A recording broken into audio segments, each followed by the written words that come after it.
예레미야 오늘 두 번째 시간인데요. 오늘 마무리를 해야 됩니다. 일단 우리 본서의 구조 내용을 다루기 전에 우리 두 번째 영상, 우리 만화로 읽는 예레미야, 우리 함께 영상을 보면서 은혜 받도록 하겠습니다.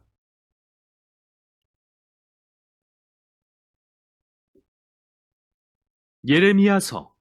예레미야는 이스라엘 제사장으로서 남유다가 멸망하기 전 몇십 년 동안 예루살렘에 살며 활동했습니다. 그는 이스라엘이 받게 될 엄중한 심판을 경고한 선지자였는데 이스라엘이 우상 숭배와 불의로 하나님과의 언약을 어겼기 때문이죠. 그는 심지어 하나님이 이스라엘을 심판하고자 바벨론을 사용해 예루살렘을 파괴하고 백성을 포로로 끌려가게 하실 것도 예언했는데 슬프게도 그의 예언은 현실이 되었죠. 예레미야는 예루살렘이 포위되고 파괴될 때 거기 살았고 포로로 끌려가는 것도 지켜봐야 했습니다. 이 책은 참 재미있는 방법으로 만들어졌는데요. 36장을 보면 하나님은 예레미야가 예루살렘에서 활동한 지 20년 후에 그에게 모든 설교, 시, 수필을 모아 기록하라고 말씀하십니다. 이에 예레미야는 바룩이라는 서기관을 고용해서 그에게 모든 자료를 두루마리에 기록하게 했는데 바룩은 예레미야에 관한 이야기도 많이 모아 이 모두를 하나로 연결했죠. 이게 바로 이 책이 마치 하나의 문집처럼 읽히는 이유이며 책 전체가 선지자 예레미야를 하나님의 공의와 은혜의 선포자로 표현하기 위해 구성되어 있습니다. 책은 하나님이 예레미야를 선지자로 부르시는 장면으로 시작합니다. 그는 두 가지 소명을 받는데 하나는 이스라엘을 향한 선지자요, 하나는 열방을 향한 선지자입니다. 그의 예언은 뽑고 파괴하지만 또한 심고 건설할 것이라 말합니다. 즉 그는 이스라엘을 꾸짖고 하나님의 다가올 심판에 대해 경고하지만 미래를 향한 소망의 메시지도 전달하는 거죠. 이 서론은 긴 첫 부분인 1장부터 24장을 완벽히 요약하고 있습니다. 이는 모두 포로기 이전 예레미야의 글로서 핵심은 이스라엘이 하나님과의 언약을 어겼고 율법에 기록된 모든 합의사항을 위반했다는 거죠. 그들은 여러 방식으로 가나안의 온갖 이방신을 받아들여 전국의 신전을 세워 예배했는데 예레미야는 이러한 우상 숭배를 간음에 비유해서 매춘, 난혼, 외도 등의 단어를 사용해 이스라엘이 어떻게 이방신들에게 충성했는지 묘사했죠. 또 예레미야는 반복해서 이스라엘 지도자들을 비판했는데 제사장, 왕, 선지자 할 것 없이 모두 타락했기 때문이죠. 그들은 율법과 언약을 버렸고 그 결과 비극이 찾아왔습니다. 사회에 불의가 만연하게 된 것인데요.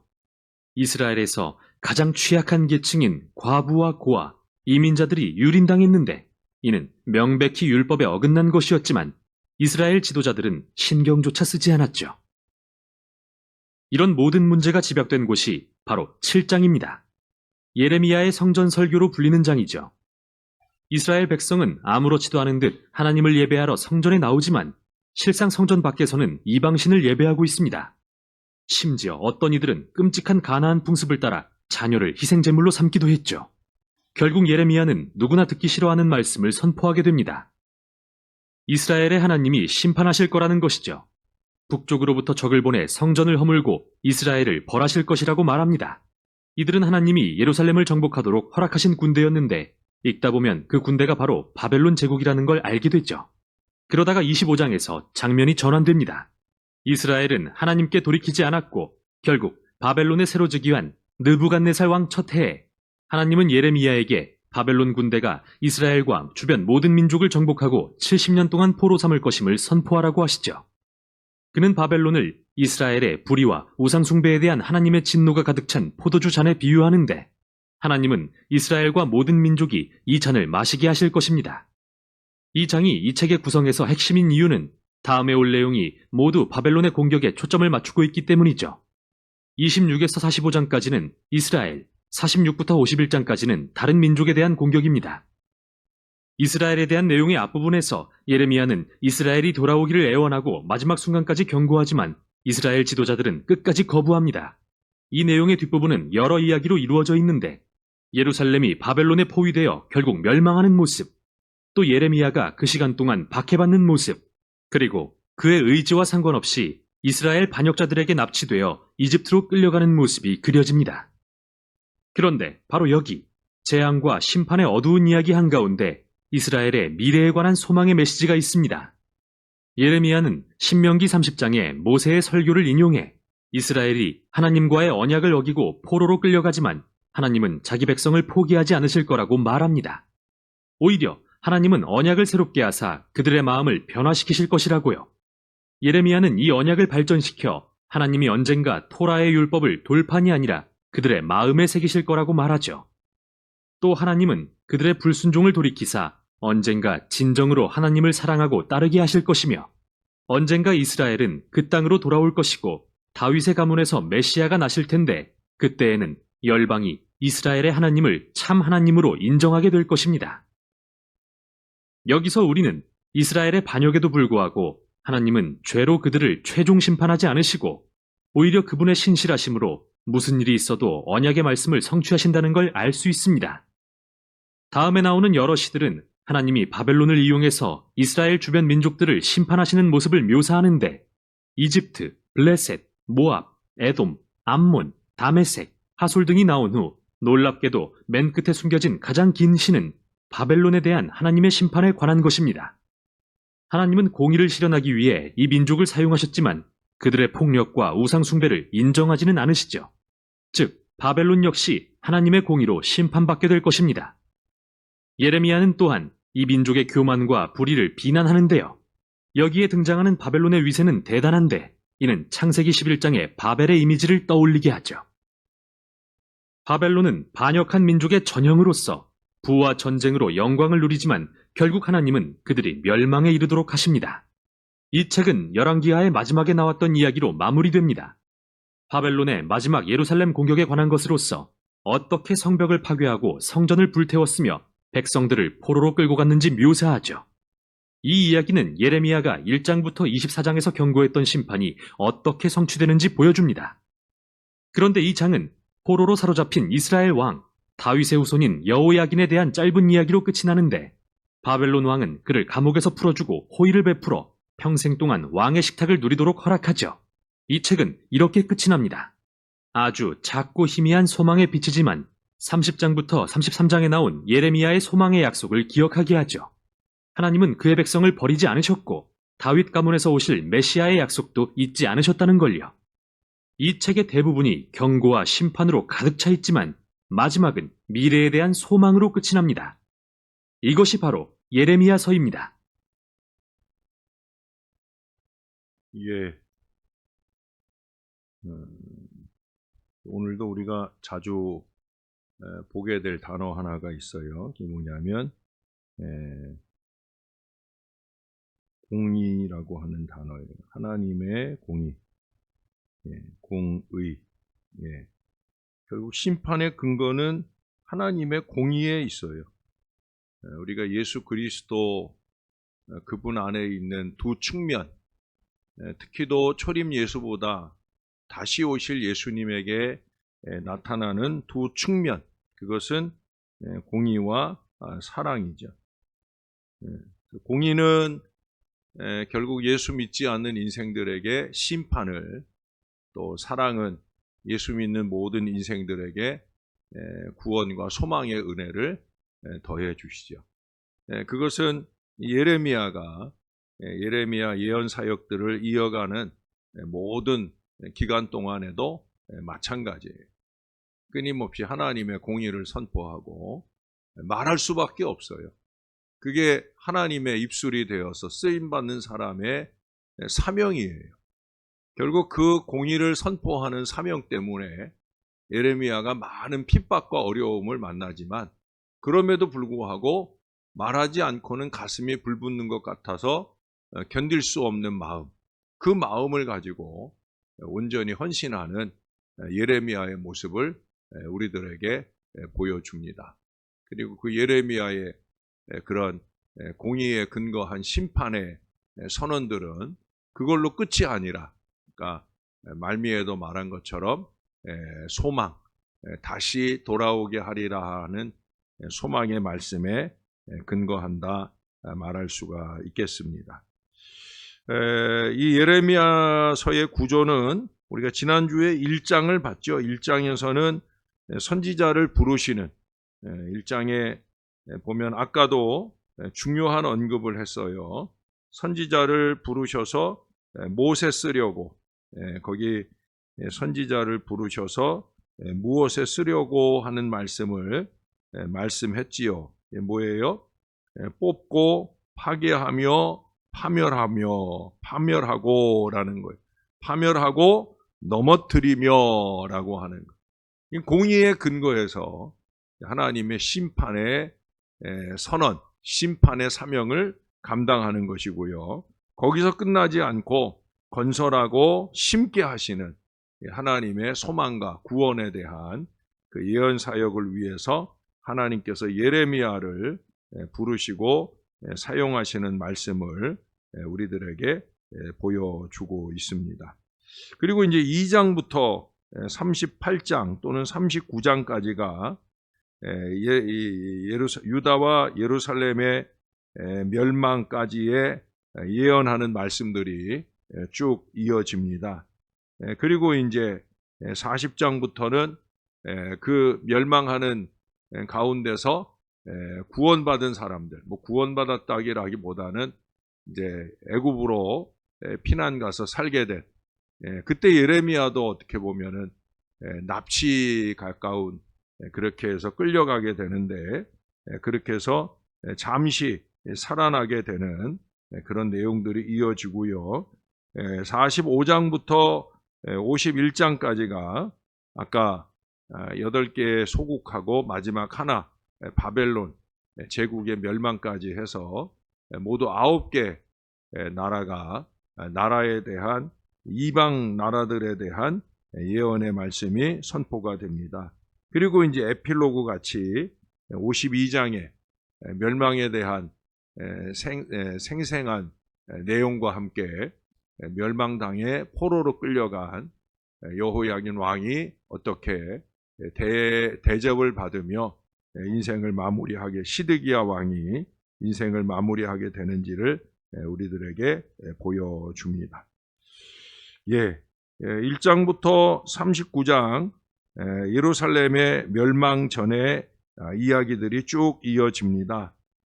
아까도 얘기한 대로 선지자의 부르심으로부터 시작해서 그로 통해서 일반적인 예언의 말씀이 주어지지만 구원의 때가 필연적으로 제시된 건 아닙니다.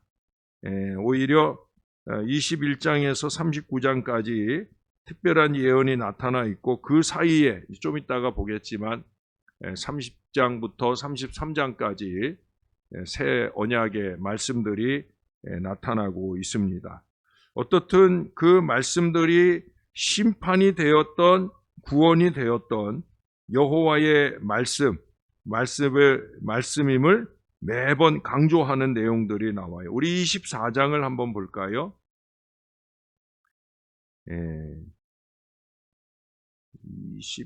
21장부터 한번 보죠. 21장.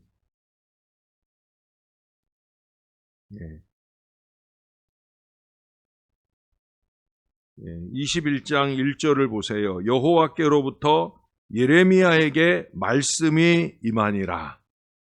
22장도 여호와께서 이와 같이 말씀하시되, 23장 여호와의 말씀이니라.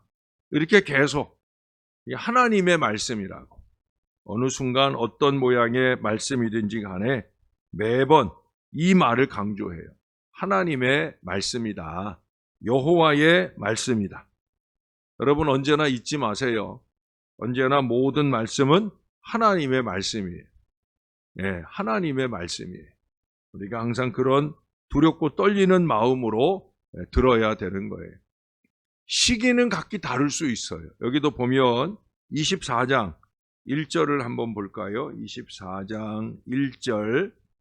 자, 시기를 말해요. 바벨론의 느부갓네살 왕이 유다 왕 여호야김의 아들 여고냐와 유다 도관들과 목공들과 철공들을 예루살렘에서 바벨론으로 옮긴 후에 여호와께서 여호와의 성전 앞에 놓인 무화과 2강조리를 내게 보이셨는데, 자, 여기 보면은 바벨론으로 옮긴 후에라고, 이때는 이미 전쟁이 끝나고 포로로 끌려간 그 후에라고 시기를 말해요. 시기를 말해요. 25장에도 보세요.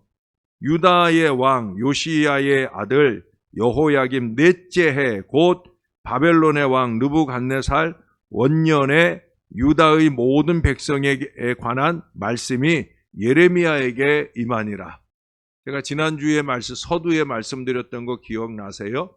예레미야는 연대기적으로 기록된 책이 아니다. 예? 사건으로 들쑥날쑥하게. 지금 시간적으로 보면 25장이 더 빨리 일어난 사건이에요. 아직은 느부갓네살 원년, 그건 뭐예요? 아직 쳐들어오지 않았을 때예요.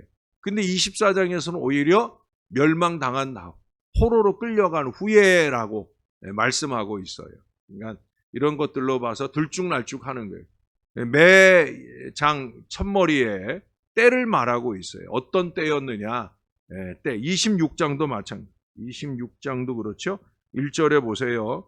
유다의 왕 요시야의 아들 여호야김이 다스리기 시작한 때에 여호와께로부터 이 말씀이 임하여 이르시되, 이때도 이제 어떤 때인지, 그러니까 종교개혁자 요시야가 죽고 난 뒤에 급격하게 이제 신앙이 퇴색되어지기 시작하는 바로 그 여호야김 때에라고 말씀을 하고 있어요.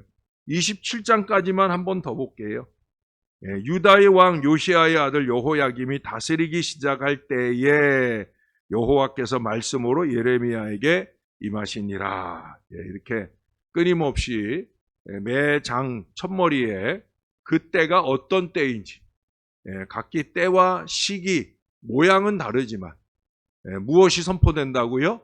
하나님의 말씀이 예레미야를 통해 다양한 그 상황과 때에 맞는 하나님의 말씀이 선포되어졌다라고 하는 거예요. 오늘날에도 마찬가지예요.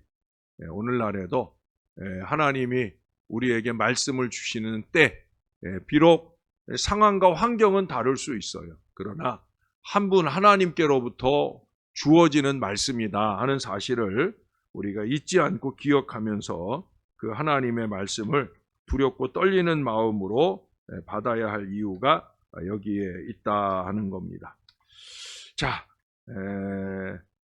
40장부터는 아까 얘기한 대로 애굽으로 피난을 간 사람들의 그 남은 자들을 위로하는 말씀과, 이제 40장 그 뒷부분에는 45장부터인가요? 거기부터는 이방 나라들에 대한 예언의 말씀이 기록되어 있어요. 그런데 조금 어이없는 장면도 있어요. 그것은 하나님은 위로를 더하시려고 주시는 말씀인데도 불구하고 위로가 위로되지 못하는, 자, 42장을 한번 가볼까요? 42장.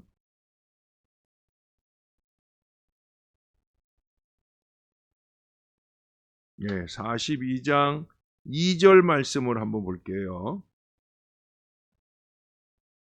자, 제가 2절을 읽을게요. 여러분이 3절을 읽어주세요. 선지자 예레미야에게 이르되 당신은 우리의 탄원을 듣고 이 남아있는 모든 자를 위하여 당신의 하나님 여호와께 기도해 주소서.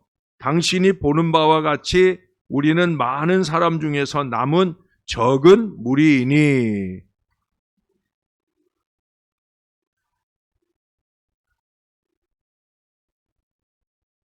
예.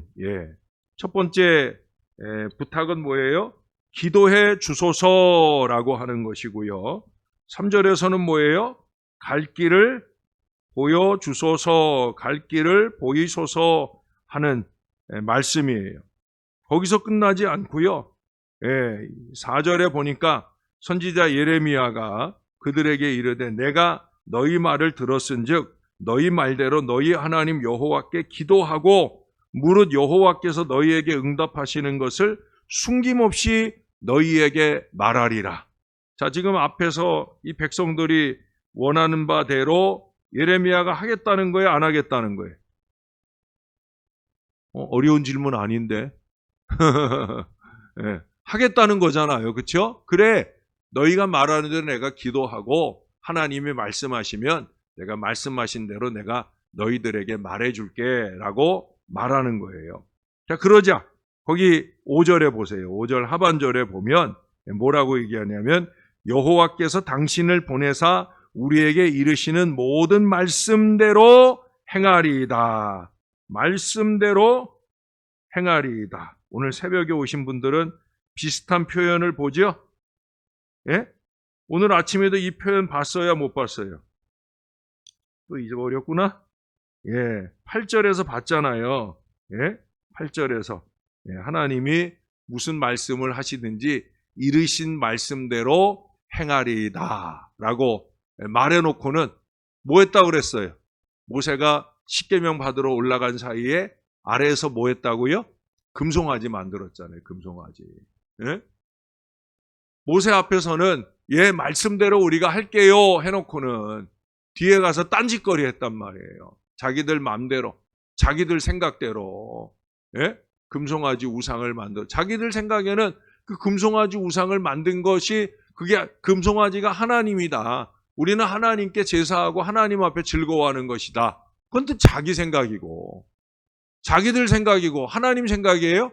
하나님은 아니라는 거죠. 그 우상을 만든 거지 우상을 만들어서 우상을 섬긴 거지 나를 기쁘게 하기 위한 것이 아니다. 우리가 언제나 이걸 좀 잘 유의해야 돼요. 과연 정말 하나님 뜻대로 하나님을 기쁘시게 하는 것인가? 예? 주의 말씀대로 행하리이다 하면서 자꾸 딴짓거리 하면서 하나님의 진노를 사는 어리석음 속에 살고 있는 건 아닌가? 예, 우리가 생각해 봐야 되는 거예요. 여기도 지금 그러잖아요. 모든 말씀대로 행하리이다. 예? 6절에도 가보세요. 우리가 당신을 우리 하나님 여호와께 보냄은 그의 목소리가 우리에게 좋든지 좋지 않든지를 막론하고 순종하려 함이라. 우리가 우리 하나님 여호와의 목소리를 순종하면 우리에게 복이 있으리이다. 예, 아멘이 나올 만한 고백을 지금 하잖아요.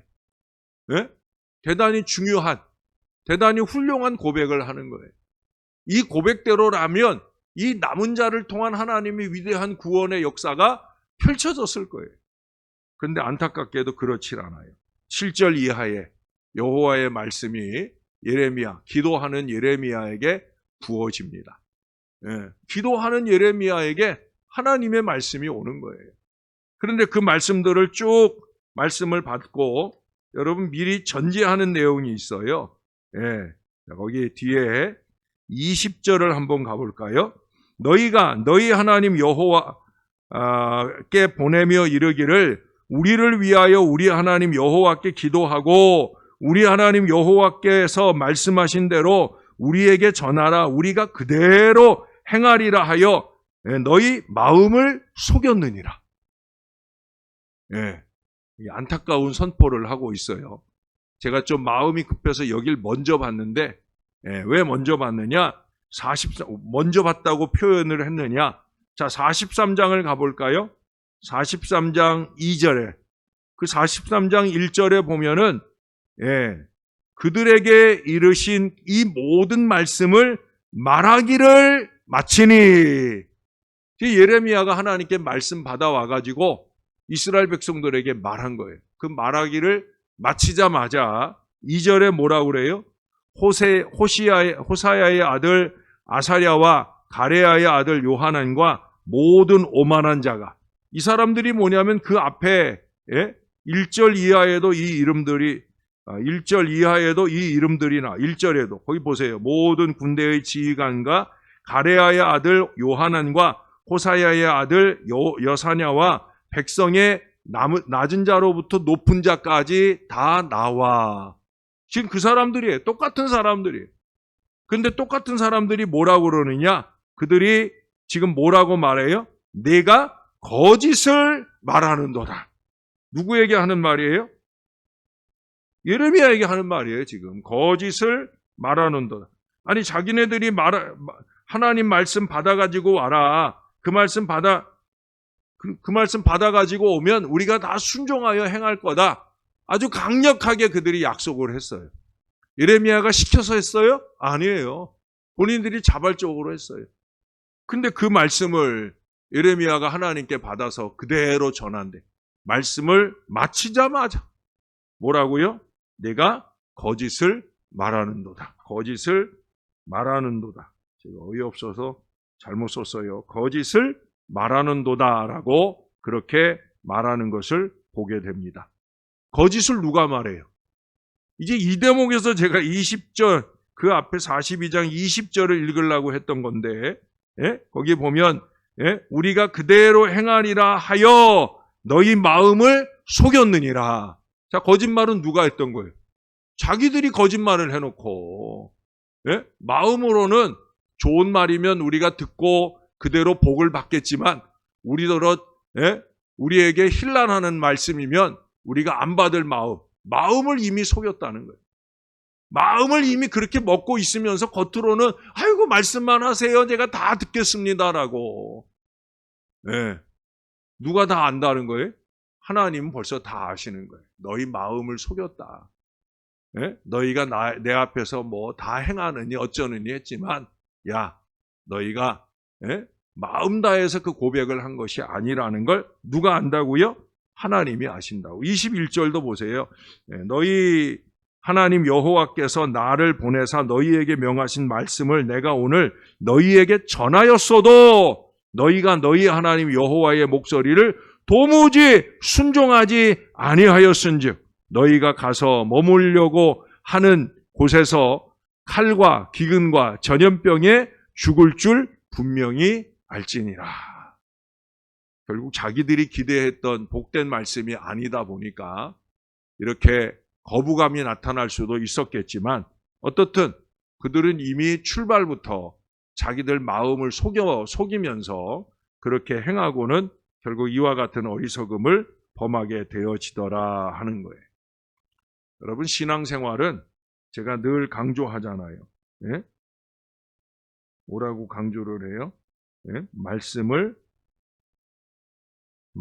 말씀되게, 말씀을 말씀되게,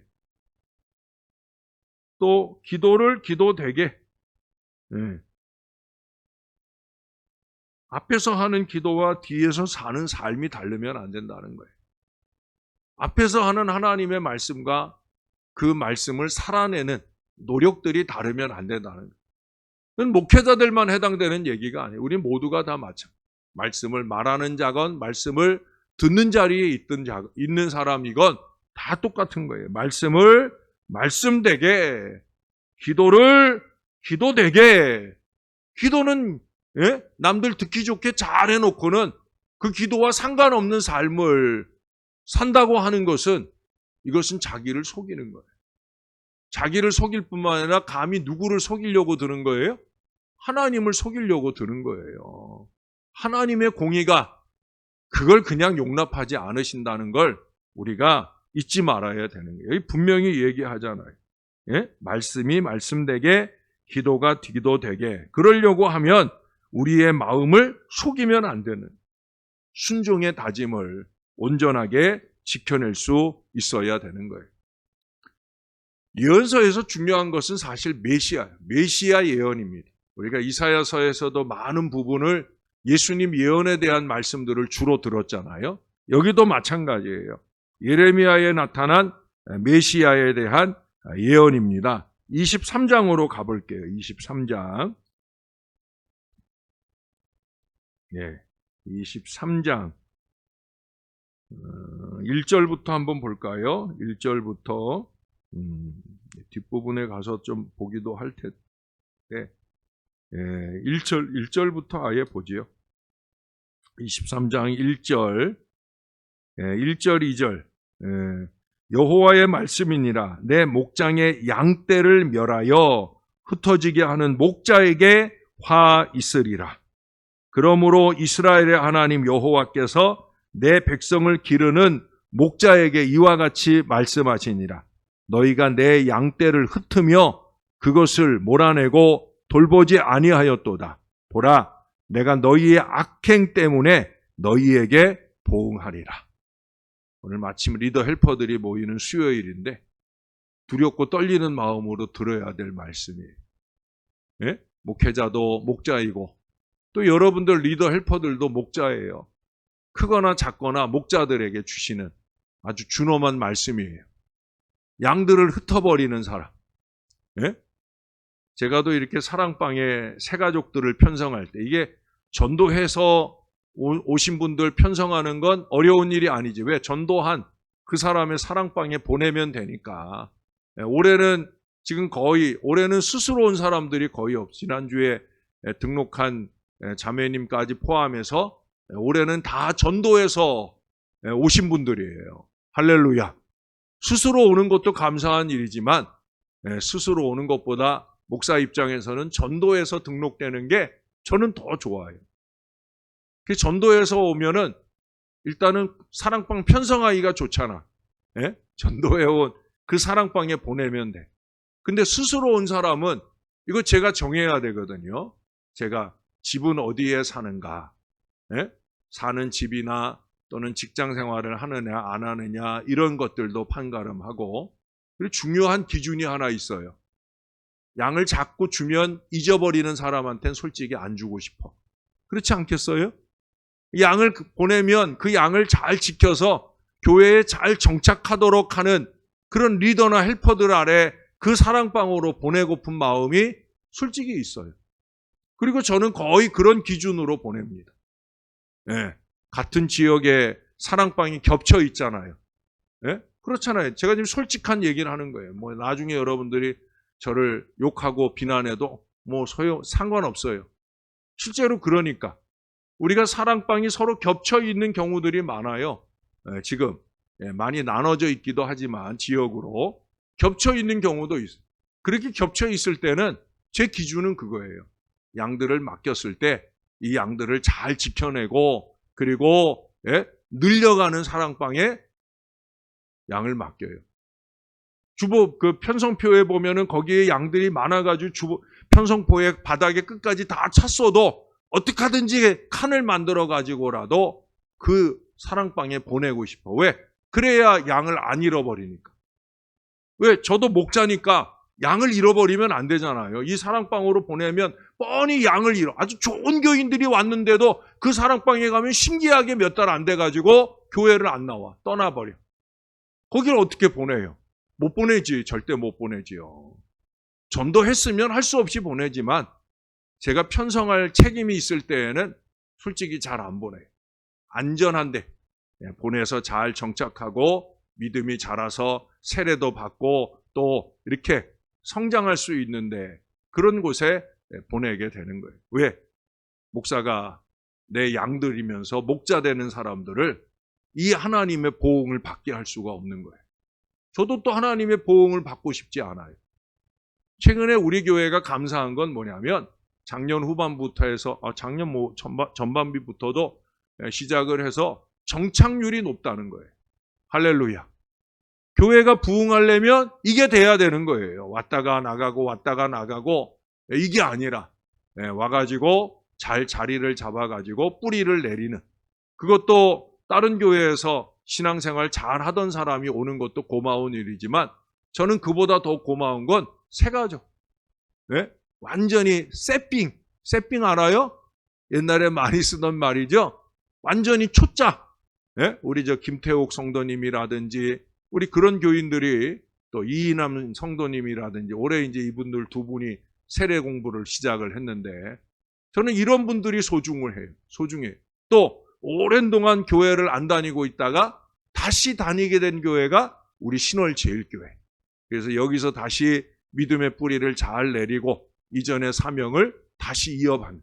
요즘에 이제 우리 서미선 집사님 같은, 저는 주한이가 그래서 너무 소중해. 왜?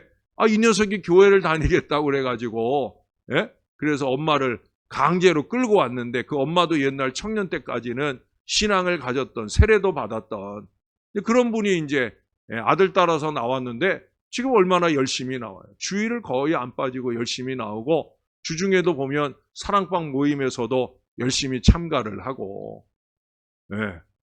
저는 처음 믿는 건 줄 알았더니 옛날에 세례도 받고 그랬다고 그래서 제가 일부러 집사를 빨리 줬어요. 6개월 만에 그냥 이번에 집사를 임명을 했는데 아주 열심히 잘 신앙생활을 하고 있어요. 할렐루야. 양을 놓치면 안 되는 거예요. 그런데 양을 놓쳤단 말이에요. 이스라엘이 많이 그랬다는 거예요. 여기 3절부터 보세요. 내가 내 양떼에 남은 것을 그 돌려갔던 모든 지방에서 모아 다시 그 우리로 돌아오게 하리니 그들의 생육이 번성할 것이며 내가 그들을 기르는 목자들을 그들 위에 세우리니 그들이 다시는 두려워하거나 놀라거나 잃어버리지 아니하리라. 여호와의 말씀이니라. 목자를 다시 세운다는, 그 다시 세우는 목자들의 가장 으뜸된 앞장선 우두머리 목자가 누구냐? 바로 예수 그리스도라고 하는 거예요. 예, 5절 6절을 이어볼게요. 보라, 때가 이르리니 내가 다윗에게 한 의로운 가지를 일으킬 것이라. 그가 왕이 되어 지혜롭게 다스리며 세상에서 정의와 공의를 행할 것이라. 그의 날에 유다는 구원을 받겠고 이스라엘은 평안히 살 것이며 그의 이름은 여호와 우리의 공의라 일컬음을 받으리라. 할렐루야. 5절 6절은 아주 중요한 메시아 예수 그리스도에 대한, 그것도 왕으로 이 땅에 오실 만왕의 왕 대신 예수님을 우리들에게 보여주시는 아주 중요한 말씀이에요. 여기 중요한 표현을 하지요. 세상에서 정의와 공의를 행할 것이라. 다윗에게 한 의로운 가지를 일으킬 것이라. 그의 이름은 여호와 우리의 공의라 일컬음을 받으리라. 두 구절 안에 끊임없이 말하는 게 뭐예요? 의, 공의, 이 부분들을 말해요. 심판의 구주로 오신다는 거죠. 근데 사실 초림으로 오셨던 예수님께서는 심판주로 보이질 않아. 그냥 보기에는 너무 연약하고 보잘것없는 그런 분으로 이 땅에 오셔서 십자가에 달려 죽으시기까지 한단 말이에요. 누구도 이분을 공의의 왕으로 보질 못한다는 거예요. 그러나 보세요. 예수님도 이미 요한복음 3장 16절에 이하에 말씀하셨고 36절까지 쭉 얘기하잖아요. 이 예수를 믿으면 구원을 받고 믿지 않으면, 순종하지 않으면 멸망을 받으리라. 공의예요? 아니에요? 공의예요. 분명한 구원의 기준을 말씀하셨단 말이죠. 예, 믿으면, 손이에요. 믿으면. 공의라는 게 뭐예요? 예, 십자가예요. 그래서 믿으면 구원받는 거고, 안 믿으면, 믿지 않으면 심판을 받는 거고. 이게 하나님의 공의예요. 보잘것없는 분으로 오신 것 같지만 아니라는 거죠. 분명한 공의의 기준, 새 언약을 세우셨어요. 새 언약을 분명하게 세워주신 것을 보게 됩니다. 그래서 여기서 끊임없이 그 공의를 말하는 거예요. 누가복음 1장에 마리아에게도 이 말씀을 예언하여 전하는 것을 보게 되어집니다.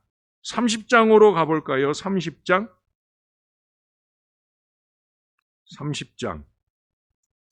예, 1절부터도 보면 거기도 마찬가지. 거기도 기쁜 소식으로 오시는 우리 주님에 대한 말씀을 쭉 들려줍니다.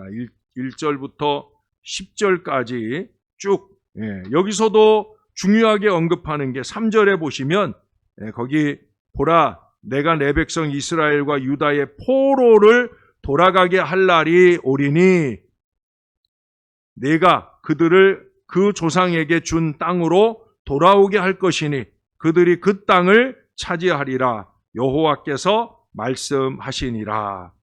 돌아오게 할 날이 오리니 내가 그들을 그 조상에게 준 땅으로 돌아오게 할 것이라.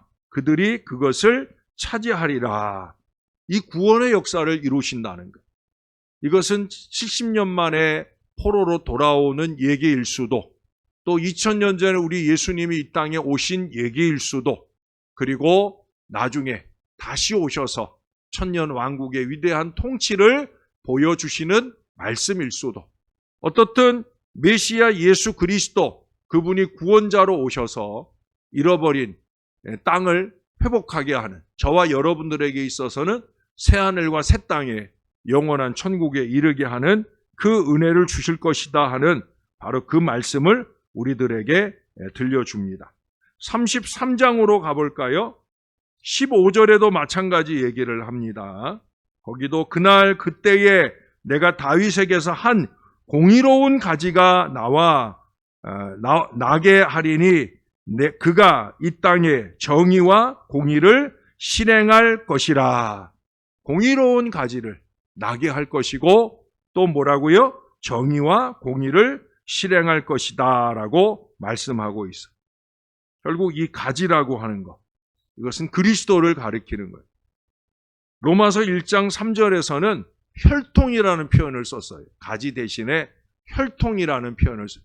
다윗의 혈통, 네? 다윗의 가지, 다윗의 혈통, 그 가운데서 다윗의 왕권을 이어받을 예수 그리스도가 이 땅에 오실 것, 그것을 말씀하고 있어요.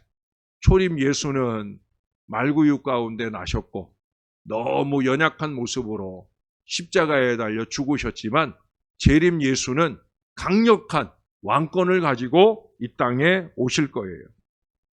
여기서 이제 뿌리라든지 이사야서부터 우리가 봤잖아요. 뿌리라든지 줄기라든지 가지라든지 이 표현들은 뭐예요? 근원부터 온전히 왕권, 왕족으로서 이 땅에 오신다라고 하는 거예요. 다윗, 그 이상 우리 하나님으로부터 왕으로 이 땅에 오시게 되었다 하는 거예요. 그러므로 구원받은 하나님의 백성의 최선은 뭐냐? 그 왕 대신 하나님께 순종해야 되는 거죠. 예. 내일도 제가 이 지구의 설교 말씀이 오늘 새벽에도 얘기했지만 사사기 18장 1절의 말씀, 그때의 왕이 없으므로 라는 이 본문을 가지고 내일 왕이신 우리 나의 하나님인가 하여튼 왕이 그 말씀을 전하게 되는데 우리의 왕, 우리의 왕, 그 왕과 우리가 함께 살고 있는데도 불구하고 우리가 자꾸 깜빡깜빡 잊어버리고 살아요. 왜 잊어버리고 살아요? 자꾸 내 마음대로 살려고 하니까. 주님이 나의 왕이시면 왕 대신 주님의 통치 아래 겸손히 순종하고 살아야 되는데, 그래서 주 뜻대로 사는 걸 강조하는데 우린 자꾸 내가 생각하는 대로 내 마음대로 그렇게 살려고 하는 어리석음을 범할 때가 많이 있다는 거예요. 그래서 제가 오늘 새벽에 무슨 얘기를, 제가 어제 그 왕과 사는 남자라는 영화를 우리 아내랑 또 교인들 몇 사람이랑 보면서 저는 그런 생각이 들었어요. 이게 여전도의 지구애를 여전도의 지구애가 문제가 아니구나. 왕과 사는 남자가 한 달만 더 일찍 개봉을 했으면, 그러면 내일 전할 제 설교 제목이 바뀌었을 거라고. 왕과 사는 여자들. 여전도회니까 왕과 사는 여자들 하고 설교 제목을 붙이지 않았겠나 하는 그런 생각을 잠깐 해봤어요. 근데 개봉이 늦어진 2월 달에 되는 바람에 저는 성질이 급해가지고 설교 준비 미리 해가지고 미리 설교 본문이랑 제목이랑 미리 오건사님한테 보냈거든요. 근데 이제 영화가 개봉하고 이게 한 달 조금 지났는데 벌써 1000만이 넘어가지고 난리가 났잖아요. 조금 일찍만 개봉했으면 내일 설교 제목이 바뀌었을 건데 하는 생각을 어제 했더라는 거예요. 저는 그 영화를 다 보고요. 제일 마지막에 이렇게 자막이 나오잖아요. 그 자막에 거기 그 엄서방, 제가 갑자기 이름이 생각이 안 나네. 엄홍도 누굽니까? 성경 말씀을 좀 그렇게 외워보지? 뭐 이러면서 농담입니다. 고마워서 하는 얘기예요. 엄홍도, 그 사람이 했던 말이 마지막 자막에 나와요. 뭐라고 나오냐면, 의로운 일을 하고 화를 당하는 것은 내가 마음에 달게 여기는 바요, 두려워하는 바가 아니다. 이게 왕과 사는 사람들의 마음가짐이어야 돼. 왕이신 그리스도와 함께 사는 사람, 그 그리스도를 위하여 내가 기꺼이 모든 고난을 받을 마음이 준비되어 있는 사람도 이 마음이어야 되는 거예요. 이게 팔복의 마지막 8번째 복하고 크게 다른 말씀이 아니에요. 의로운 일을 하고 화를 당하는 것은 내가 마음에 달게 여기는 바요, 두려워하는 바가 아니로다. 예? 저와 여러분의 신앙도 그럴 수 있기를 바랍니다. 만왕의 왕이시잖아요. 그 주님을 모시고 사는 저와 여러분도 항상 두 가지. 첫 번째는 순종, 충성하겠습니다 하는 마음. 그리고 두 번째는 그 주님을 위해서 내가 고난받음을 기뻐하겠습니다 하는 이 마음으로 사는 저와 여러분이 되어서 주님이 우리에게 어떤 어려움 가운데 이끌어 가시든지 믿음과 기쁨으로 그 모든 사명들을 잘 감당하며 사는 저와 여러분이 될 수 있기를 우리의 구주 되시는 예수님 이름으로 간절히 축원합니다. 나머지 새 언약에 대한 부분을 조금 예레미야 애가서와 함께 다음번에 보도록 하겠습니다. 우리 다 같이 한번 기도하지요. 이 시간 기도하실 때 하나님, 만왕의 왕 되신 우리 주님이 오실 것을 이사야도 예레미야도 예언하고 이후에 소선지들 가운데에서도 계속해서 주님 오심을 예언하신 대로 주님이 오셨고 또 그렇게 주님은 우리를 위해 다시 오실 터인데 우리가 만왕의 왕 되신 주님을 정말 왕으로 모시고 사는 믿음의 사람 되게 해달라고, 왕이신 주님과 함께 사는 사람답게 내 맘대로 아니고 주 뜻대로 주님이 원하시는 바를 따라 믿음의 한 걸음 한 걸음을 잘 따라가게 하시고 그 왕 되신 예수님 때문에 크고 작은 고난과 어려움을 만날지라도 우리가 달게 받을 마음으로 그렇게 신앙하며 헌신하는 주님의 백성들이 되게 해달라고 우리 다 같이 한 마음 한 목소리로 기도하겠습니다. 좋으신 아버지 하나님, 아버지 뜻이라면 언제나 이 마음으로 십자가 고난을 기꺼이 달게 받으셨던 우리 주님을 바라봅니다. 사순절 은혜 기간을 지나며 그 주님의 십자가에 더 집중하고 십자가 위 예수님이 아버지의 뜻대로 십자가 위에 달려 죽으시며 모든 고난을 받으셨던 걸 기억합니다. 우리도 크고 작은 어려움이 있더라도 왕 되신 주님의 뜻 따라가는 믿음의 백성들 되게 하옵소서. 인간적인 마음, 이기적인 마음, 어리석은 마음들 다 물리쳐 주시고 우리의 가장 선한 목자 되시는 주님의 뜻 따라가는 믿음의 백성들로 살아내게 은혜를 베풀어 주옵소서. 주님이 우리의 왕이십니다. 이 마음의 고백을 놓치지 말게 도와주시고 다윗의 가지로, 공의로운 가지로 이 땅에 오신 주님을 따라 우리도 공의롭게 믿음의 삶을 잘 살아 행하는 우리 하나님의 사람들 될 수 있게 은혜 베풀어 주시옵소서. 주님이 우리를 도와주시옵소서. 너무도 좋으신 주님, 이 땅에 공의의 주님으로 이 땅에 오셔서 첫 주님은 십자가를 지시고 달려 죽으심으로 공의의 기준을 세워 놓으시고 이제 그 예수를 믿는 믿음의 인생들에게 영원한 천국의 복락을 주시기 위해 우리 가운데 곧 다시 오실 약속대로 곧 오시게 될 주님이 되시는 것을 믿고 고백합니다. 그 주님이 우리의 왕이시라는 것.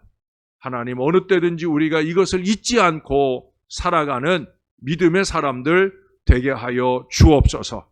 이미 몰락한 그런 왕족을 위해서도 함께 살면서 그 왕에게 대한 충성심을 놓지 않는 그런 사람들에 대한 이야기를 우리가 영화로 보기도 하는데, 하나님, 우리는 이미 살아계셨고 지금도 살아계시고 지금도 우리를 다스리시는 참된 왕이신 주님의 백성이온데 그 주님과 함께 사는 우리의 믿음의 삶이 볼품없지 않도록 마음에 딴 생각을 품고 겉으로 꾸며 말하는 어리석은 신앙으로 살지 않도록 우리의 겉과 속을 다 들여다보시는 주님 앞에 믿음의 마음을 준비하고 온전한 충성과 순종으로 왕 되신 주님을 기쁘시게 하며 살아가는 우리의 신앙이 되게 하여 주옵소서. 내일 행사를 위해서도 그와 같은 믿음의 마음으로 충성하고 순종하는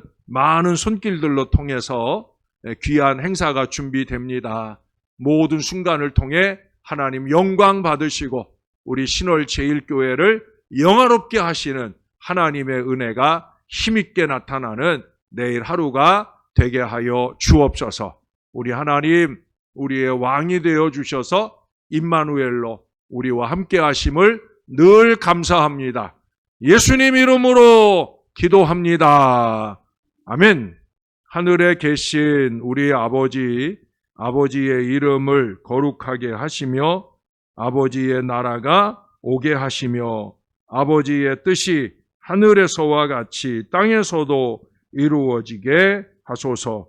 오늘 우리에게 일용할 양식을 주시고 우리가 우리에게 잘못한 사람을 용서하여 준 것 같이 우리 죄를 용서하여 주시고 우리를 시험에 빠지지 않게 하시고 악에서 구하소서. 나라와 권능과 영광이 영원히 아버지의 것입니다. 아멘.